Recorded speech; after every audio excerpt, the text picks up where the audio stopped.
ਵਾਹਿਗੁਰੂ ਜੀ ਕਾ ਖਾਲਸਾ श्री वाहिगुरु जी की फतेह।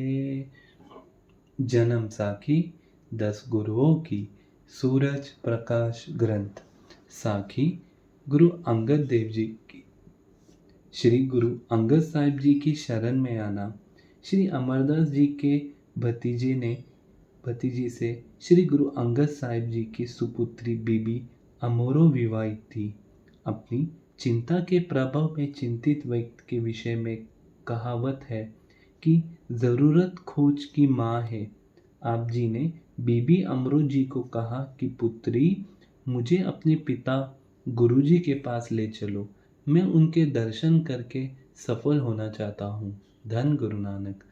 पिता समान वृद्ध श्री अमरदास जी की बात को सुनकर बीबी जी ने अपनी सास ससुर और पति से आज्ञा लेकर आप जी को साथ लेकर खडूर साहिब की ओर गाड़ी में बैठकर चल पड़ी। धन गुरु नानक।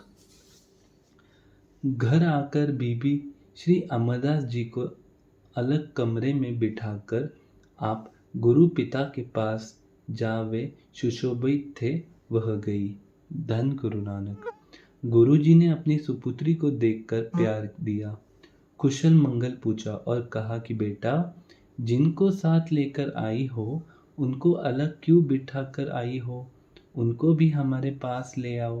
जब यह बात बीबी जी ने अमरदास जी को बताई तो आप बहुत खुश हुए और उठकर बीबी के साथ गुरु जी के पास आ गए। गुरु जी आप जी को अपना संबंधी जानकर आगे आकर मिले और आदर सहित पास बिठाकर खुशल पूछी। आपने कहा, महाराज, आप अब मुझे संबंधी न समझो, मैं आप जी का सिख बनने आया हूँ। आप गुरु बनो और मुझे उपदेश देकर सिख बनाओ। धन गुरु नानक। इतने में जब लंगर तैयार हो गया तब गुरु जी आप जी को भी भोजन खिलाने के लिए अपने साथ लंगर में ले गए। लंगर में जब आप जी ने सोचा कि मैं तो मांस कभी नहीं खाता, अगर अब खा लिया तो प्रण टूट जाएगा और अगर वापस कर दिया तो जिनको मैंने गुरु धारण किया है वह अपना अनादर समझकर नाराज हो जाएंगे। धन गुरु नानक। बात कुछ टेढ़ी सी और बिगड़ती लगती है, इससे कैसे बचा जाए? हाँ, अगर गुरु अंतर्यामी है तो वह अपने आप ही मेरे अंदर की बात जानकर लंगर को मेरे आगे मांस रखने से मना कर देंगे। धन गुरु नानक। आपके मन में ऐसा विचार आते ही गुरुजी ने लंगर बांटने वाले को कहा कि इनके आगे मांस नहीं रखना, यह वैष्णव भोजन ही करते हैं। यह बात सुनकर आप जी बड़े खुश हुए और मन में ही कहा कि गुरुजी ठीक ही अंतर्यामी है, घट घट की जानने वाले हैं, इनको श्री गुरु धारण करना चाहिए। धन गुरु नानक। श्री अमरदास जी ने घाल घालनी। गुरु जी के पास आकर जब कुछ दिन व्यतीत हो गए तो आप जी ने भाई बुड्ढा जी से आज्ञा लेकर और सिखों की तरह घर की सेवा में लग गए। प्रातःकाल गुरु जी के लिए जल की गागर लाकर स्नान कराते, फिर वस्त्र साफ करके आप एकांत चित्त होकर गुरु जी की मूर्ति का ध्यान करके बैठ जाते। स्मरण से उठकर लंगर के लिए पानी लेकर आते, झाड़ू देते और बर्तन साफ करते। आप जी सेवा में इतने तत्पर रहते कि आप जी को खाने पीने और पहनने की भी लालसा न रही। अंतक रात दिन सेवा करने के कारण आप जी का शरीर कमज़ोर हो गया और शरीर के पहनने वाले कपड़े भी फट पुराने से हो गए। गुरुजी ने आप जी की सेवा से खुश होकर आपको एक अगोछा दिया, जो आप जी ने गुरु जी का प्रसाद समझकर सिर पर बांध लिया। आप जी तन करके गुरु जी की सेवा और मन करके गुरु जी का नाम चिंतन करते रहते थे। आप जी की सेवा पर खुश होकर गुरु जी आपको अगोछा साल दर साल बख्शिश करते। वह आप जी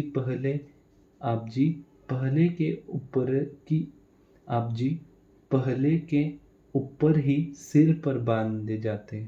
इस प्रकार जब 11 साल बीत गए तो इन अगोछों का आप जी के सिर पर एक बोझा सा बन गया।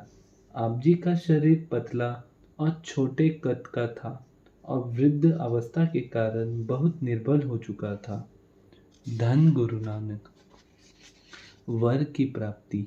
एक दिन आप जी नित्य प्रति के नियम अनुसार गुरु जी के स्नान के लिए प्रातः पानी की घाघर सिर पर उठाकर लिए आ रहे थे कि रास्ते में एक जुलाहा की खड़की के खूंटे से आप जी को चोट लगी, जिससे आप जी खड़की में गिर गए।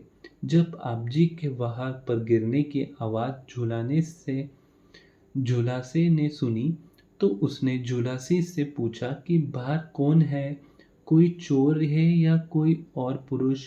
झुलासी ने कहा, इस समय और कौन हो सकता है, अमरू घरहीन ही होगा जो रात दिन समाधियों को पानी देता फिरता है। जुलाई की यह बात सुनकर श्री अमरदास जी ने कहा, कमलिए, मैं घरहीन नहीं हूँ, मैं गुरु वाला हूँ। तू पागल है जो इस तरह कहती हो। यह बात कहकर आप जी घाघर उठाकर गुरुजी के पास आ गए। गुरुजी को पथ यथा नेम स्नान करवाकर सेवा में लग गए। उधर आप जी के वचन से जुलई पागल की तरह बुखलाने लगी। जब दिन चढ़ा तो अंतर्यामी गुरुजी ने जुलाई को बुलाकर पूछा कि आज प्रातःकाल क्या हुआ, क्या बात हुई थी, सच बताना। झूले ने कहा, महाराज, जब आपके सेवादार बाबा जी पानी की घाघर लाते समय हमारी खड़ड़ी के कुट्टे के साथ ठोकर खाकर गिर पड़े तो मैंने पूछा कौन है। मेरी पत्नी ने कहा कि यह अमरू घरहीन होगा।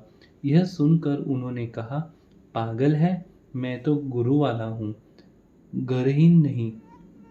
उनके इस वचन से ही मेरी पत्नी पागल हो गई है। आप कृपा करके हमें क्षमा करें और इसको आरोप कर दे, नहीं तो मेरा घर बर्बाद हो जाएगा। धन गुरु नानक।